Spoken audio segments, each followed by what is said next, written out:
Good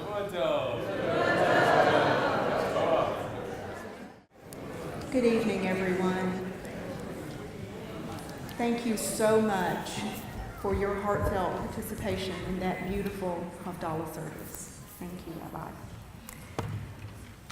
And thank you for being here for this very special occasion as we officially install Rabbi Stephen Slater. Never mind that he's already become one of us and already made a place for himself and his family in our Birmingham Jewish community.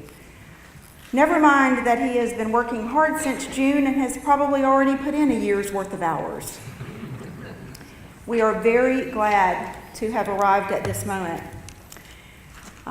First of all, on behalf of me and Stephen Green and our entire search committee, we'd like to say a huge congratulations to all of us here at Temple Beth-El, the entire Temple Beth-El family. You guys, you surveyed, you participated, you dug deep into yourselves, and you spent time getting to the core of what you believed Temple Beth-El could be. And tonight represents the culmination of literally months of your commitment and your hard work. So mazel tovs.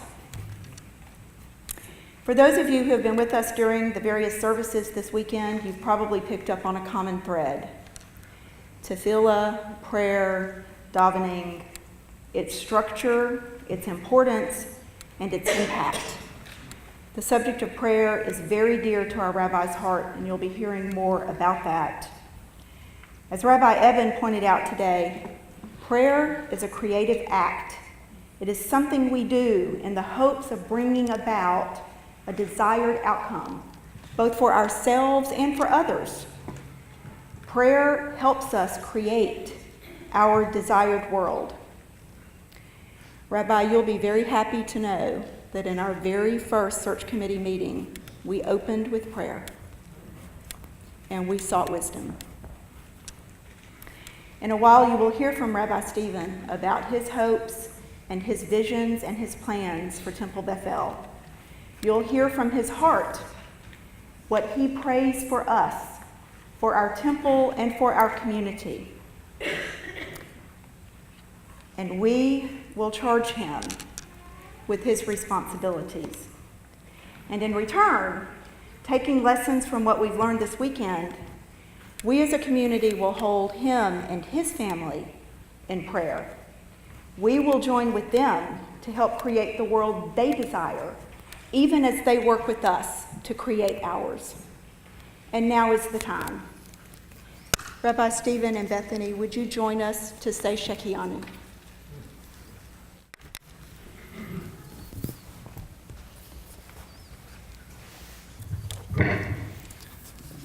Would you stand and join us with Shekianu, please? Baruch atah Adonai Eloheinu melech haolam shehechianu v'kiyamanu v'higianu lazman hazeh. Thank you. Thank you so much. Enjoy.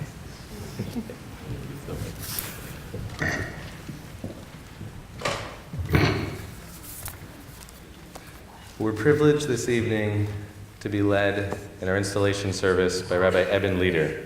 He's a rabbi and a scholar, a parent, and married to his wife Claudia, who's a congregational rabbi at Temple Beth Zion in Brookline, Massachusetts. Rabbi Eben Leader was raised by American parents in Israel. He studied Kabbalah with his uncle at a young age, and he came to this country to study with his teacher, Art Green. He's now on faculty at the Rabbinical School of Hebrew College in Newton, Massachusetts. And more than that, he means a lot to me personally. Eben's my teacher. He taught me Talmud, Halacha, Musar, which is a ethical formation, Chassidut, Hasidic thought, and Tefillah, prayer.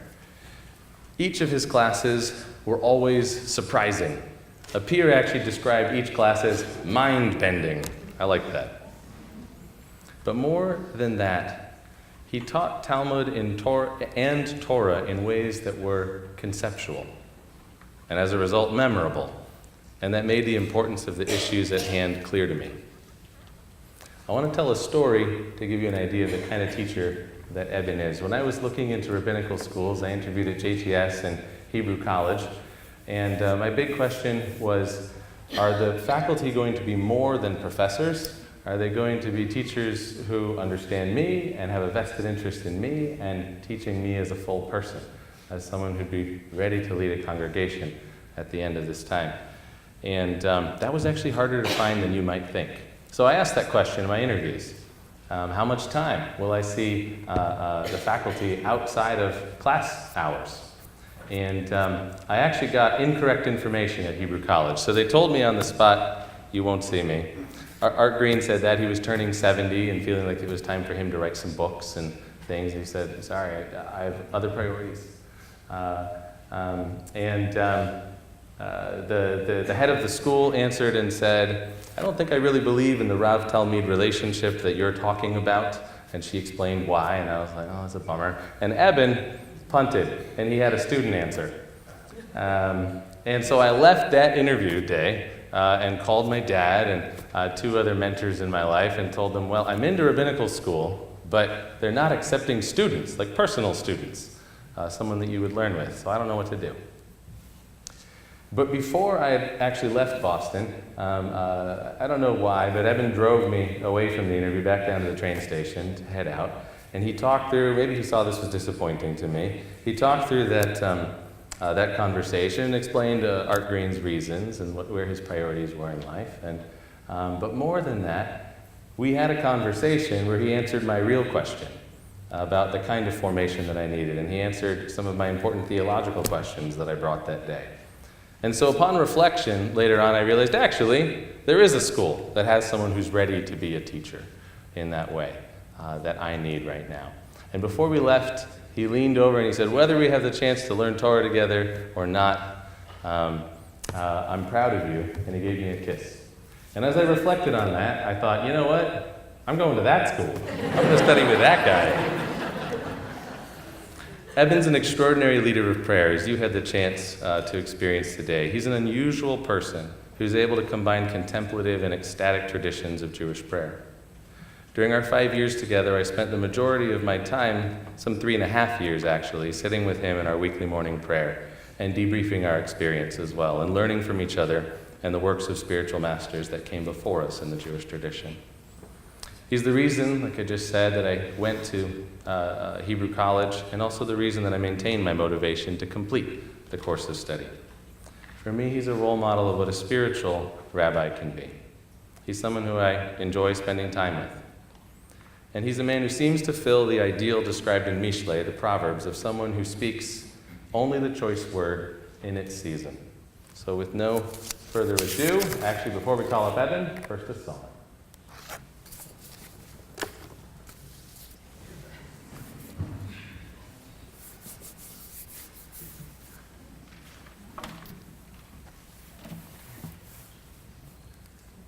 If you know anything about Stephen, about Rabbi Stephen, soon to be installed Rabbi Stephen, he really likes niguns. So this nigun, if you are unfamiliar, is a wordless melody, and this one will be coming back several times throughout the night. So.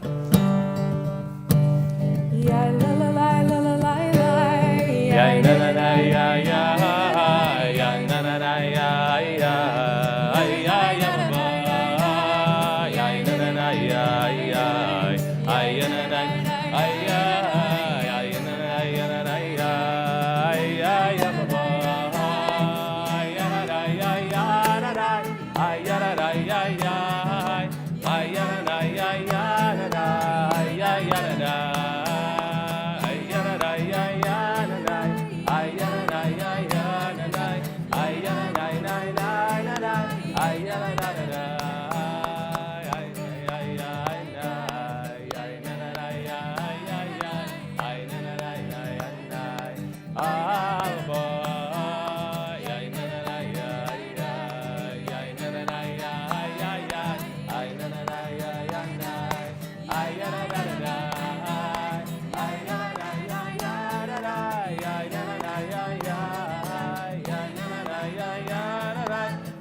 Thank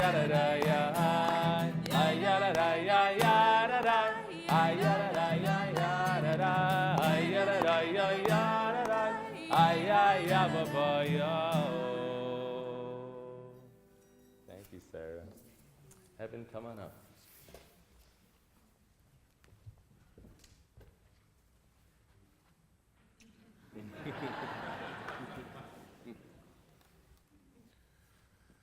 Shavua Tov. Shavua Tov. Good evening, everyone. Thank you, Rabbi Stephen, for the very generous introduction. And to the community, I offer my rule of thumb is I'll trust a teacher if he's proud to be a student. Now, trust your teacher.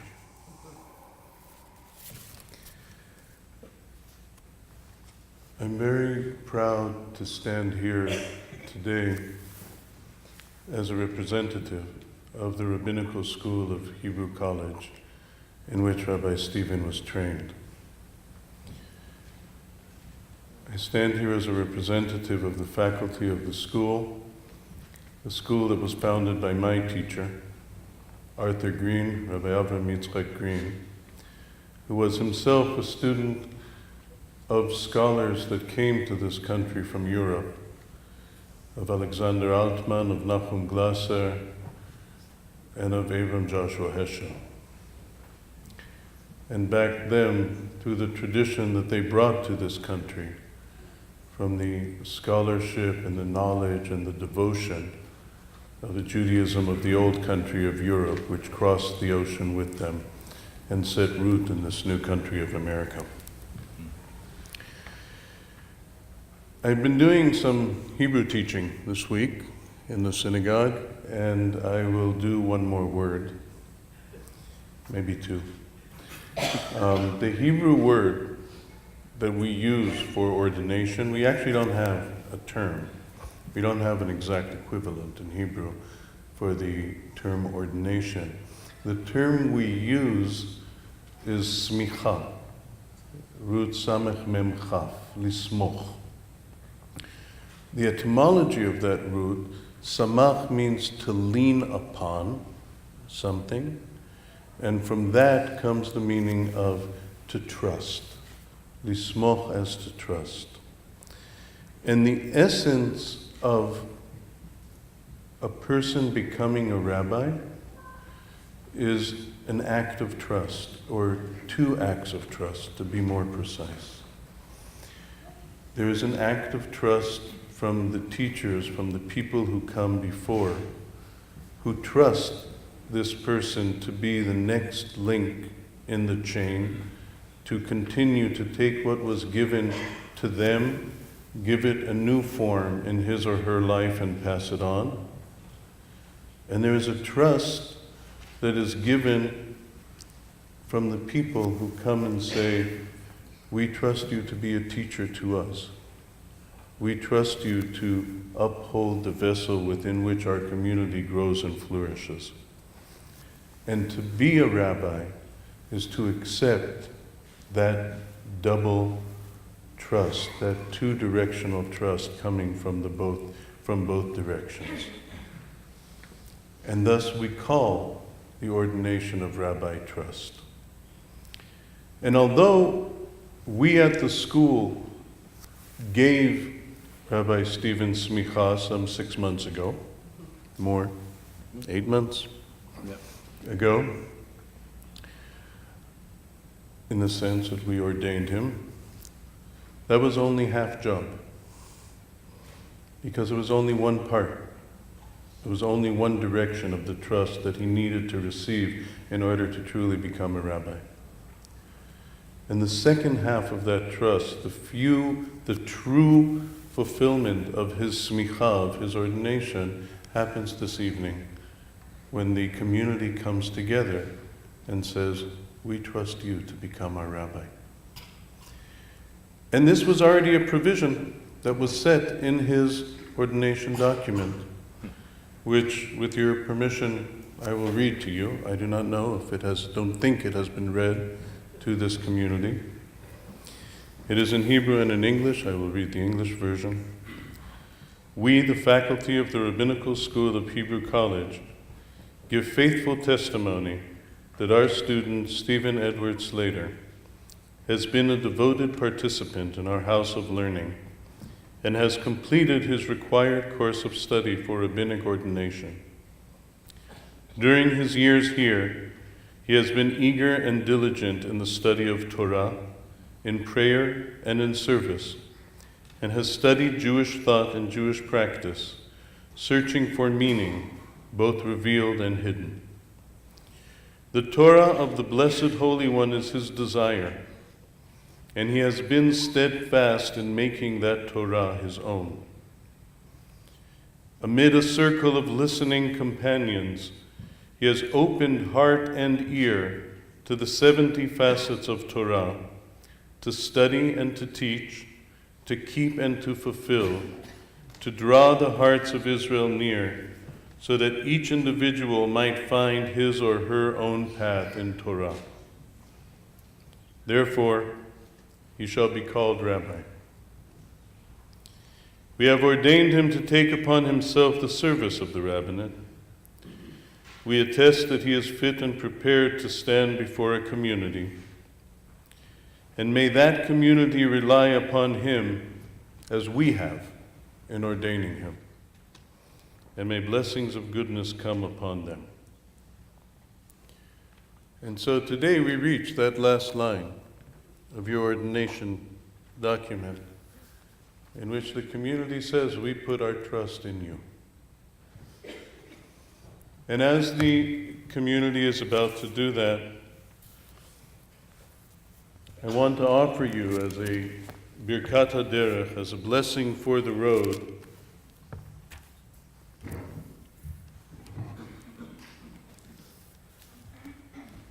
I want to offer you, I want to knock down a few things and pick them up. And as a blessing for the road, the verses of the beginning of the journey of our ancestor Abraham. And in the beginning of chapter 12 of Genesis, it says, Vayomer Adonai el Avram, Lech lecha me'artzecha u'mimoladetecha u'mibeit avicha el haaretz asher areka. Ve'escha legoy gadol, va'avarchecha, va'gadla shemecha, ve'hiye bracha. Va'avarcha mebarchecha, u'mekalelcha ha'or, ve'nivrechu becha kol mishpachot ha'adama. And God said to Abram, Go to yourself, leave your land, leave the place you were born, leave your father's house to the land which I will show you. And I will make you into a great nation, and I will bless you, and your name shall become great, and you will be a blessing. And I will bless all that bless you, and those who curse you will be cursed. Yet all families of the earth will be blessed in you. Now, we actually don't often remember that the end of chapter 11, before Abraham gets this great call to set out on his own journey, his father set out on that journey. And in the end of chapter 11, his father sets out and takes Abraham with him to go to the land of Canaan. And in chapter 12, Abraham hears God's voice telling him to do that as an individual, going on his own path. Stephen, my blessing to you is that you always remember and you always hear and you are always proud of those two voices. That you're always proud of the place you come from. Dwight and Deborah, I don't know you enough to know what you taught Stephen, but I know Rabbi Stephen enough to know what he learned from you. And you received from your parents a life lived in the service of God and you received from your parents the understanding that serving God is serving people, the children of God. And may you always remember and be proud and take that with you. And you have heard the voice telling you to make that journey your own and to go on your own path in it. And may you always carry that with you and be proud of it as well. May you always ask, how well have I listened? Whenever you teach, whenever you preach, whenever you pray with people, it is important to ask, did I speak well? Did I say good things? But the first question is always, how well did I listen?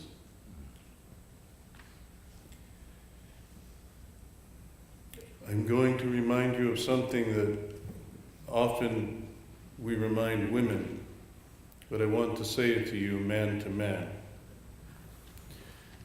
You are a father, you are a spouse, you are a son, and those are the first people who make a demand on your love and your care and your attentiveness.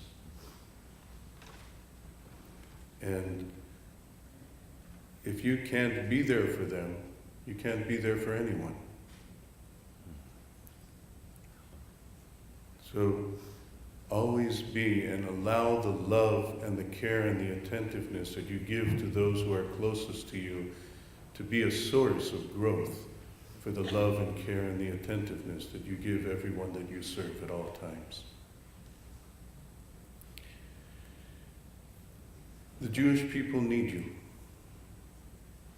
The Jewish people need you through your service to this community to be a voice, to bring your voice, to help us all become better servants of God, to help us live our life with a better vision of truth and care and compassion and justice. And the American people need you too. The American people need, at this difficult time, religious leaders that serve their communities. And we live proudly as Jewish communities within American society in this country. We are not visitors. We are nobody's guest. This is our country and our place. And you serve the Jewish people who need you. And you serve the American community who needs religious leaders of your kind.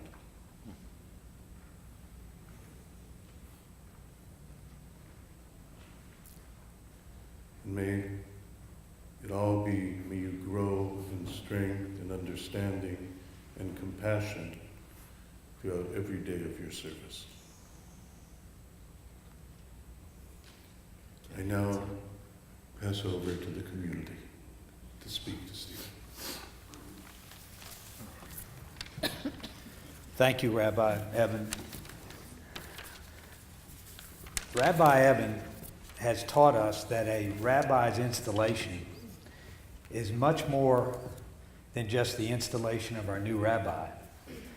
A true installation is about us, the congregation, receiving the rabbi as much as it is about the rabbi accepting us. So with that in mind, we want to show Rabbi Stephen how we, the congregation, are going to receive you. We have divided the congregation into different segments or demographics and have invited certain individuals to speak to you representing these different segments from the congregation. We will hear from 6 congregants. Kathy Fingerman, who representing the executive committee of the board. Julie Cohen, representing Young Families. Seth Walnick, representing the foundation. Hannah Halpern, representing teens. Suzanne Bierman, representing seniors. Now, the criteria for seniors, Suzanne, was 50 and over, and you barely made the cut. But that's okay. We're glad. And Stephen Kornblum, lifetime Temple Beth-El member and a past president.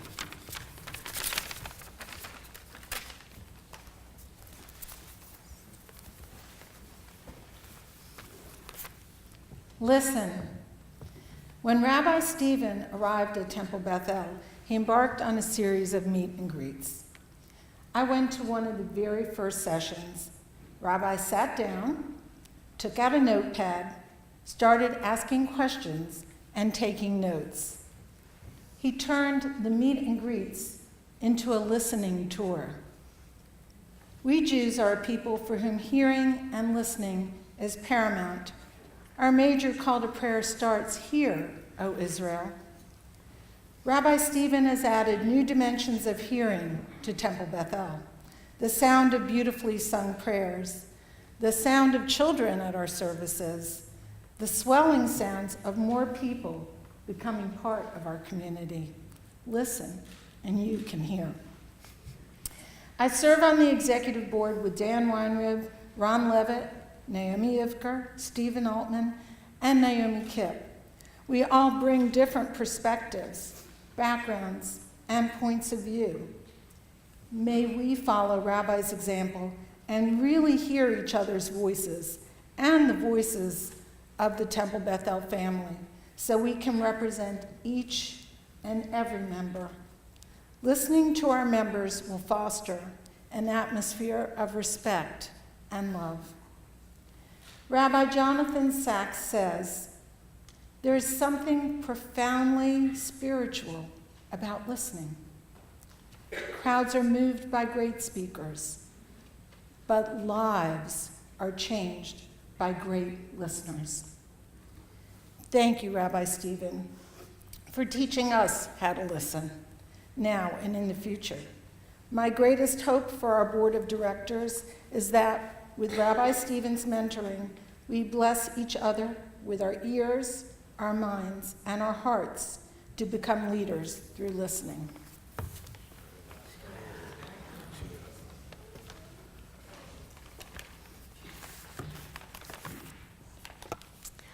When I think about what Rabbi Stephen brings to our temple, 2 words come to mind: bright future.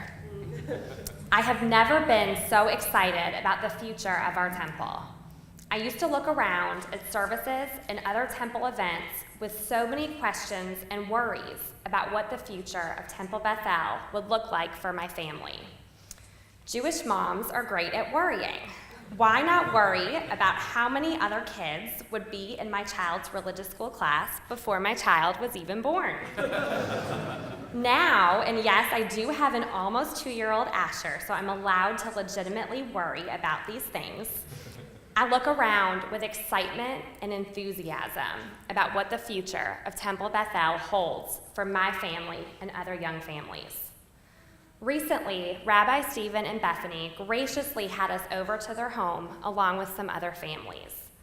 It felt like a casual get-together with friends, children laughing and playing, okay, maybe my child crying, adults talking with friends, and even meeting new people. I looked around and saw a strong, thriving, and growing Temple Beth-El community. Instead of fear of the unknown, I am now full of hope. Rabbi Stephen, you bring our temple hope, knowledge, a passion for Judaism and learning, and most importantly, a bright future. I can't wait to see what your incredible leadership brings us. Thank you for giving us and our children a bright future for Temple Beth-El.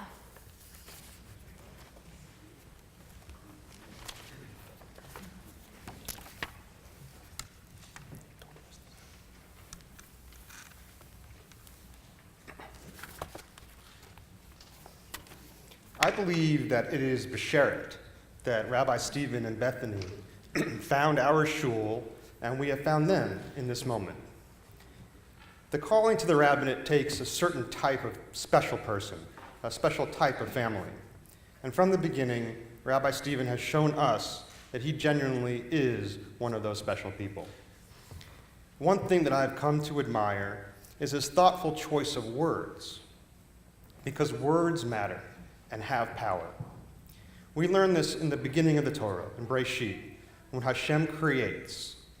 Hashem creates using words. The Torah does not just tell us what Hashem did. The Torah says, Vayomer Hashem vayihi or. God said, let there be light. Not just that God created light. And Breshit continues, Vayikra Elohim le'or yom. And God called the light day. And so on for 6 days. And gave us Shabbat for the 7th day. Another important aspect of the Slater family. But I won't go into that now. The realization of the power of words and that they matter is one that Rabbi Stephen clearly embodies. As we welcome Rabbi Stephen, Bethany, Anav, and Emmet to our congregation, I think that we need to recognize that much of a rabbi's service can be reactionary. Congregants seek spiritual enlightenment, teaching, etc., and the rabbi provides. Even Bikor Cholim, visiting the sick, is in reaction to someone actually being sick. While I'm confident that Rabbi Stephen will and has served us well in reaction to our needs, it is said that the great rabbi is one who seeks out opportunities, looks for ways to be proactive, because in being proactive, a rabbi can have the most impact.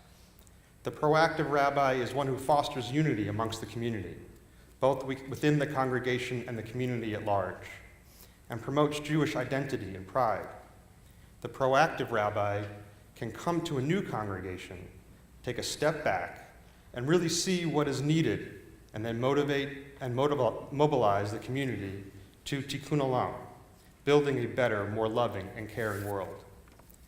This is exactly what Rabbi Stephen has already done. In his early days, he reached out to the foundation to learn more about who we are and how we operate. He wanted to learn about the people who established the funds within the foundation, not only what the fund is designed to support, but why and how those funds operate. Rabbi Stephen wants to find ways to honor the legacy of the funds, ensuring that the wishes of the donors are fulfilled while at the same time putting those ideas into action to achieve the needs of today. On behalf of the Temple Foundation, we welcome Rabbi Stephen, Bethany, Anav, and Emmet to our Beth-El family.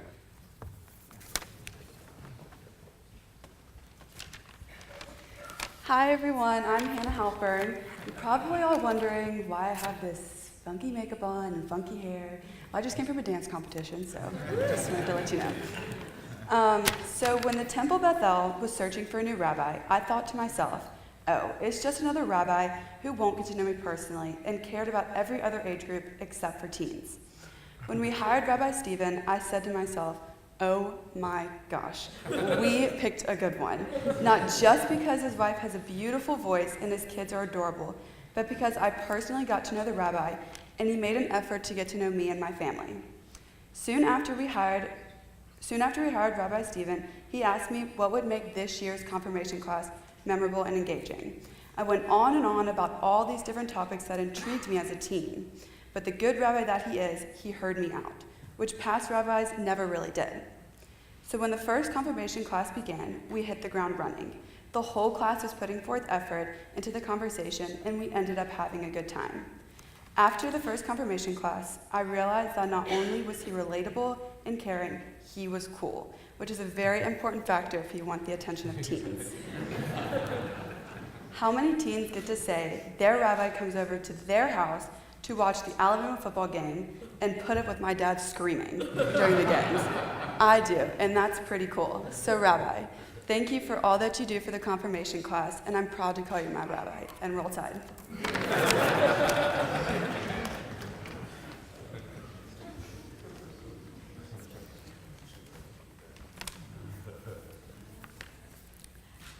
I'm very comfortable speaking for myself in receiving the rabbi. We were out of town for Shabbat last weekend, and I was telling somebody about our terrific new rabbi, and they said, what makes him so great? And I said, I can sum it up in 3 words. He's spiritual, smart, and one of the kindest people I've ever met. Speaking, when you get to be my age, you hesitate to speak for your demographic, and there was no time for a survey. But there are a couple of things that I've noticed. Our adult education classes are attracting new participants. The topics that Rabbi presents are different, thought-provoking, and sometimes intellectually challenging, but he always is flexible and sensitive to the needs and desires of the class. Another thing is many of us feel it's important to keep a significant part of the service in Hebrew, but in a way that doesn't exclude anyone. Rabbi Stephen is doing this by using a new Siddur with most of the important prayers transliterated and chanting them in a way that you can participate without knowing the words. And in fact, today I realized even the value of just singing the Nigun. Since I'm of the generation that could be your mother, I'll close by reminding you to take care of yourself. Don't burn out too soon. Take advantage of your wonderful soulmate and helpmate, Bethany, who is an amazing davener and excellent teacher also. I hope we as a congregation can continue to make you feel, to use your words, refreshed, embraced, and inspired for many, many years. And that means being open to change so you can feel what you have accomplished. Thank you for agreeing to be my rabbi.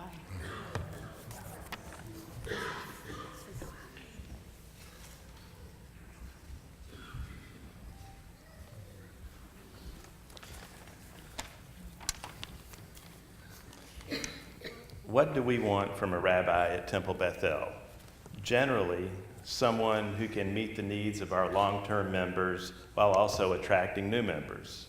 And specifically, someone who can visit the sick and comfort the mourners while also inspiring young families to celebrate Shabbat and send their children to religious school.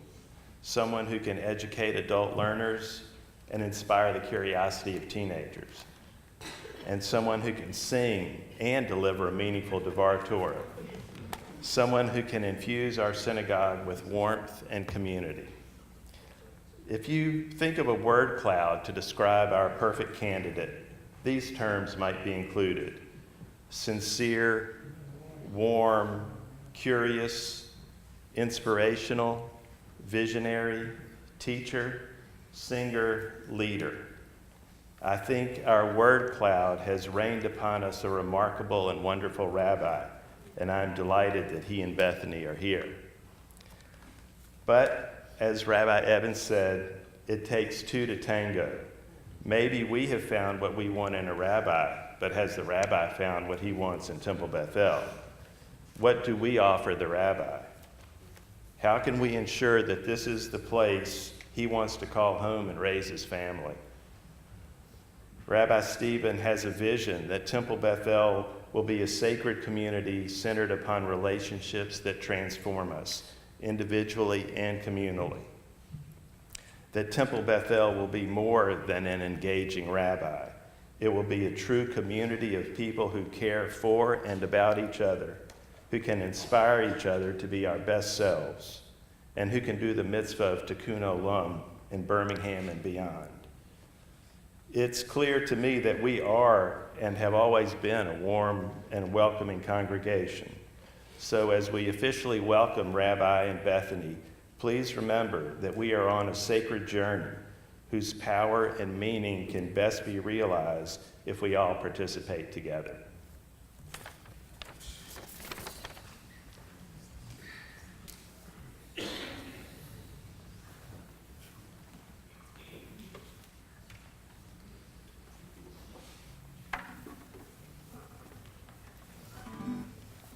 It's Nigun time.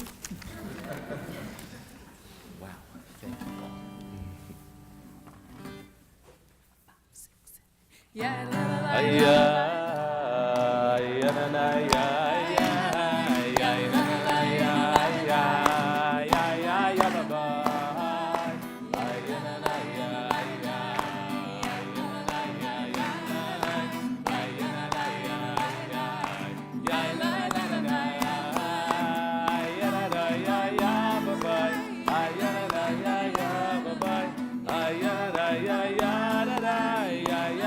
Bye.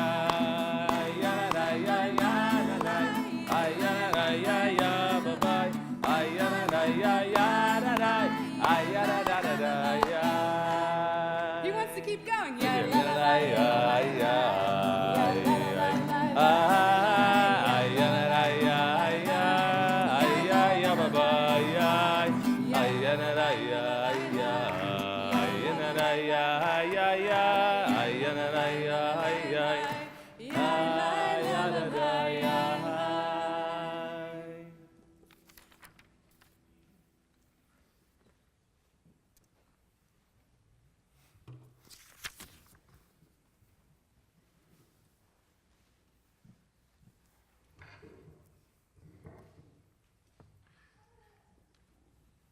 One of my teachers, Zalman Schachter Shalomi, the founder of Jewish Renewal, once said, before he began to teach, he said, I want to ask that you all pray for me now that I say something meaningful. And after he thought about that for a moment, he said, and you know, it's a really, really great practice. He said, whenever you go to hear somebody teach, take a moment before it starts and say, please God, help him or her say something that I need to hear at this moment. Because the relationship is never one directional. It's never I give, you receive. It's not, that's transaction. We heard before in the verses I read to you, God's promise, Avalcham Evalachecha. The act of blessing you will be itself a source for blessing. Because it is through blessing another person that we create the possibility of being blessed in that interaction. So I want to invite the entire community now to offer their blessing to Rabbi Stephen. And we, the faculty of the Rabbinical School, the last thing we did upon ordination was we offered Rabbi Stephen and the other graduates our blessing in the words of the ancient priestly blessing that is up here on the slide behind us. And I want to offer you now to close that circle by offering your blessing to Rabbi Stephen using the same words that we did. So if everybody can please rise. And for the people who are here, if you can stand next to Rabbi Stephen. And everybody in the room, if you are so moved, to raise your hands also to affirm the blessing towards Rabbi Stephen. And if we can all say together the words, blessing, praying, hoping for God's light to shine upon your face, upon us, upon the entire community, as we say together, Yevarechecha Adonai v'yivarecha, Ya'er Adonai panav elecha v'chunecha, Yisa Adonai panav elecha v'yasem lecha shalom. May God bless you and protect you. May God show kindness and be gracious to you. May God bestow favor upon you and cleanse you with peace. Amen. Please be seated.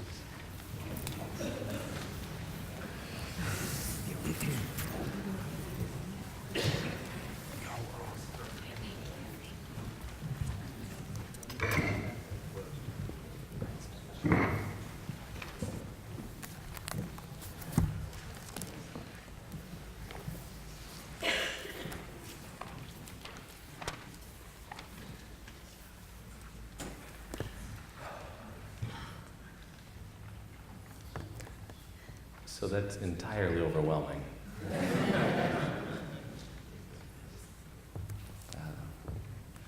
It was overwhelming at least 3 times, so you'll excuse me if I'm a little more muddled than usual. In Parshat Emor, at the center of the Torah, Vayikra, we have the consecration of the priests, which is, as I said at the beginning of this installation weekend, the closest thing I can find to what we're doing here today, an installation. The Torah says, you shall sanctify the priest. Sanctifying meaning dedicating a person for a particular task. And that's what we've just done. And then the Torah uses a phrase that grabs our attention and irks a little bit, and prompts a little bit of ire maybe even. It says that you should do this with HaKohen HaGadol Me'achiv, the Kohen who is greater than his brothers. In Vayikra 21, verse 10, if you want to look it up later. The simple meaning of that text is that you should do it for the most important Kohen. And I think a lot of people grasp that. And I think that the task of the search committee, in its responsibility for you, was to find the best congregation it could for our congregation. The best rabbi it could for our congregation. As in, install the greatest rabbi. And up till now, that's what your leadership have thought was its task. But I'm sure that will change in the coming months and years together. That you won't think forever that you found the greatest rabbi for the task. Let's just get that out of the way right now.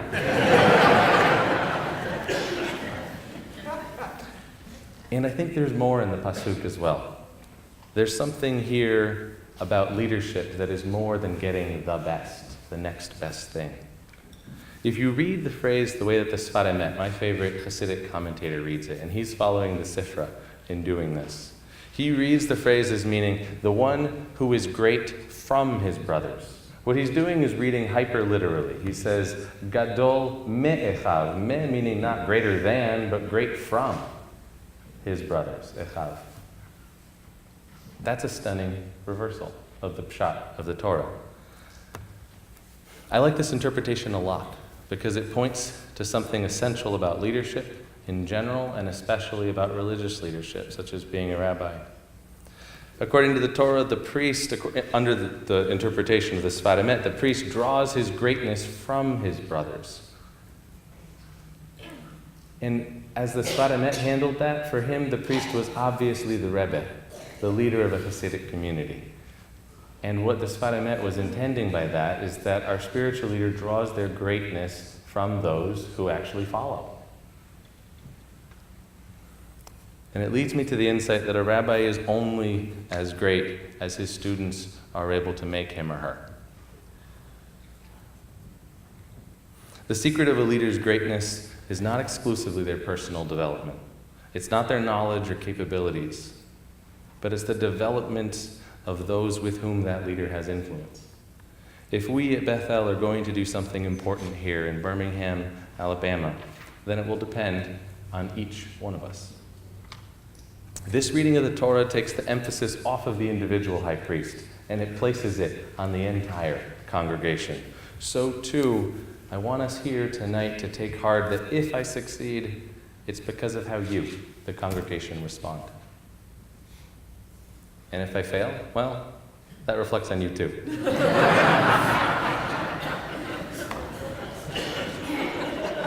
You see how I did that? On this vision of leadership, there's a mutuality between a leader and his or her people. So I want you who are here tonight, and thank you for being here, to begin imagining what we could do and be together. I want you to recognize, first off, that I depend on you in the same way that you depend on me. Just as you expect patience from me, be patient with me. There are a lot of people in our congregation, all of whom seem to be currently directed toward me. It may take me a while to get back to you. You're the source and also the limit of any success that I might experience. What we're celebrating here together are the opportunities of a fresh start for our spiritual and religious direction as a synagogue community. So as we celebrate tonight, please remember, tonight is not about me, it is about us and the new direction that we are heading together. Thank you.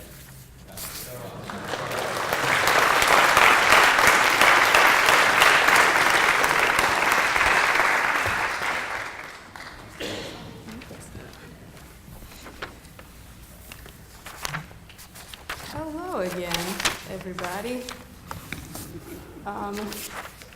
If you could get the next slide, please.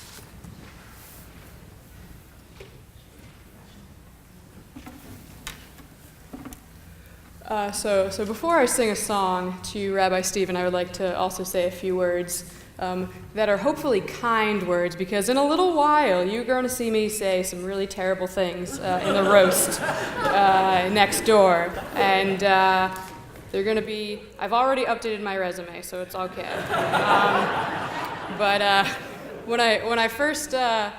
when Rabbi Stephen first started here, as a joke, he was passing me in the hall, and I said, "Hey, Mr. Boss Man," because that's what I call him sometimes, because I'm a cheeky broad. But he responded immediately, "I'm not your boss, I'm your partner." And this relationship really has been a partnership since you've been here. And you are technically my supervisor, but more than that, you are my musical partner, my stairwell singing companion, my mentor, my friend, and I'm genuinely honored to call you my rabbi. So, if you would like to please sing this song with me. Lechi lach, to a land that I will show you. Lech lecha, to a place you do not know. Lechi lach, on your journey I will bless you, and you shall be a blessing. You shall be a blessing, and you shall be a blessing. Lechi lach. Lechi lach, and I shall make your name great. Lech lecha, and all shall praise your name. Lechi lach, to the place that I will show you. L'simchat chayim, l'simchat chayim, l'simchat chayim, lechi lach.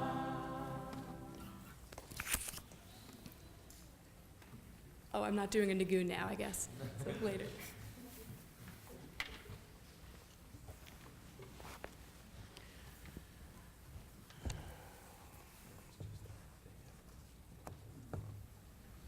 Thank you to everyone who has been part of this evening.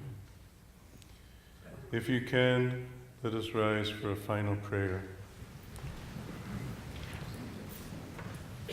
Eloheinu v'Elohei Avotenu, the God and the God of our ancestors, Master of the universe, look down upon us now in this community with the light of your love, and see the love and kindness and care and excitement and hope that has come together right now in this community.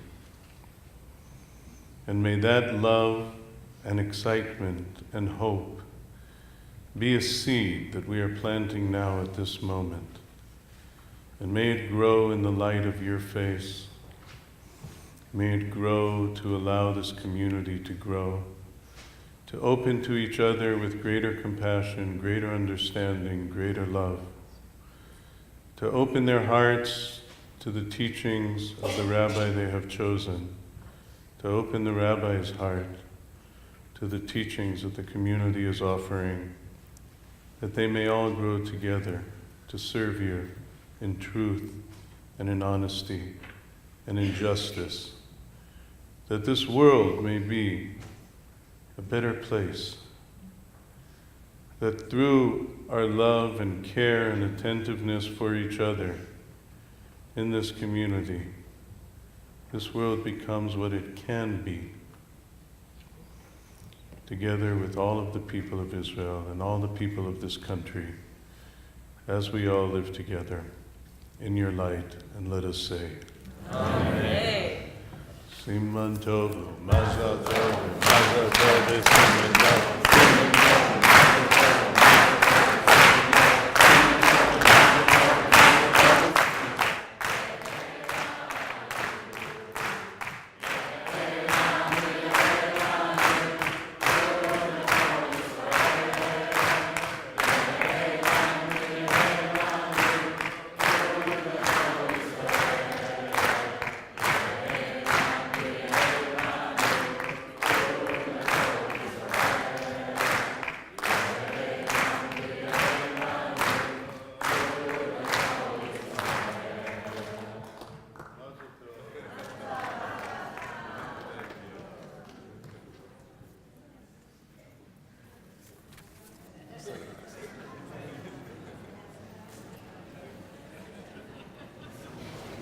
Good evening.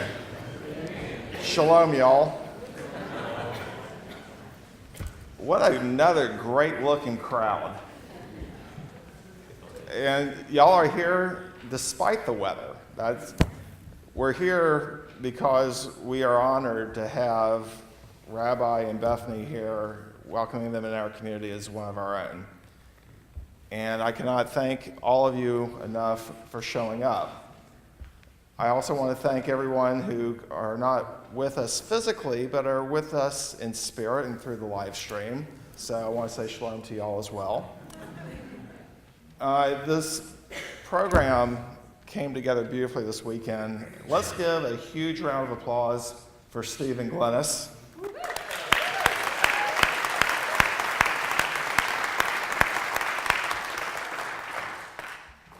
Just like y'all did with the Rabbi Search, y'all did an incredible job of putting this weekend together. Thank you.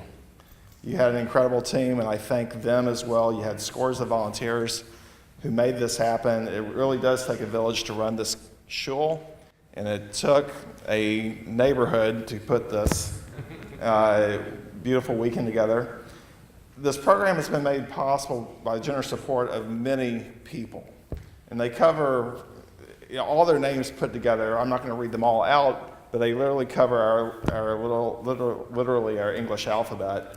But I do want to give a special recognition to the Men's Club, the Sisterhood, the Bierman Adult Education Fund of the Temple Beth-El Foundation, as well as the Kimmerling Family Fund for helping to underwrite this weekend. I want to also give recognition to our clergy who are here as our guests. Certainly Rabbi Eben Leader, thank you very much for coming down here from Boston. I saw Cantor Roskin, you're here. Thank you very much for gracing our presence.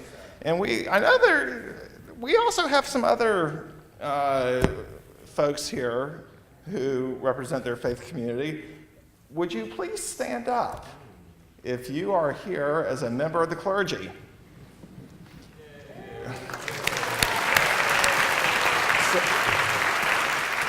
If he looks familiar to you, he was one of our speakers at the community vigil that we had this past fall, and we're glad to have you back here. You're always welcome back here. You're one of us. Also, I want to thank the Temple Beth-El staff, from Bob to Warren and everybody for help making this possible. I thank the music and media folks and the catering, and of course our future MC, Barry Dreyer, for all your roles here in making this successful weekend possible. So on that note, I also want to give recognition to people who have traveled more than 100 miles to be here. So if you did travel more than 100 miles, please stand up.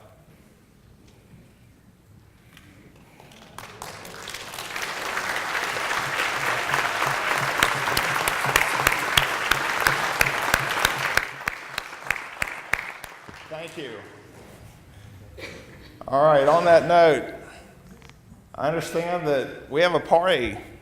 Bob, are the doors open? We're ready for everybody. Thank you to Ross Livingston for providing the meal tonight. We will have music, dancing, and the roast and toast will happen after everybody gets to the drink.